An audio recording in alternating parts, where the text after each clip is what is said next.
I was watching a tape from 1986 in the NewsChannel 5 archive when I came across this video. There wasn't a reporter track for any context, but when I realized what this teacher was talking about, The rocket goes up. How would they be seated? I wanted to find her today.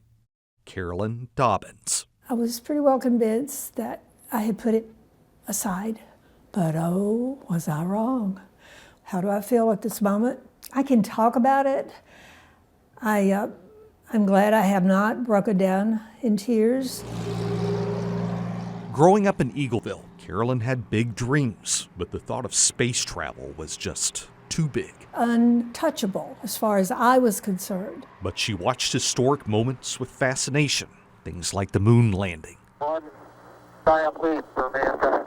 I had no idea that anything like this could ever be part of my life. A day in 1984 changed that. The Teacher in Space project was announced. NASA was going to begin taking teachers on space missions so they could share the experience with their students. After filling out a huge packet during some snow days, Carolyn was able to tell her class at McMurray Middle the big news. Out of 11,000 applicants, she'd been chosen as a semifinalist. There was a student, Miss Dobbins, what if you don't ever come back?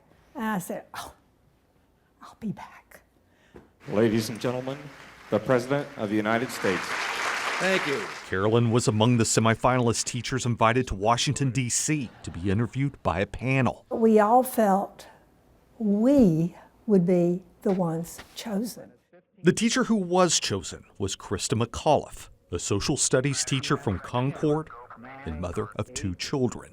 In January 1986, Carolyn was watching as 7 crew members launched in Space Shuttle Challenger. And liftoff, liftoff. I sighed a sigh of relief and thought, way to go, Krista.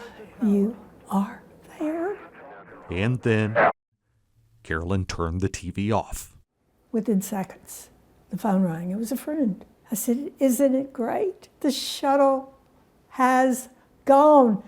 She said, Carolyn, you don't know. It was the tone. You don't know.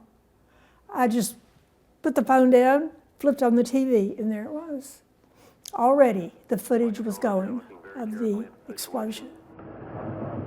Obviously a major malfunction. That is still such an emotional moment. Nancy and I are pained to the core by the tragedy of the Shuttle Challenger. We know we share this pain with all of the people of our country.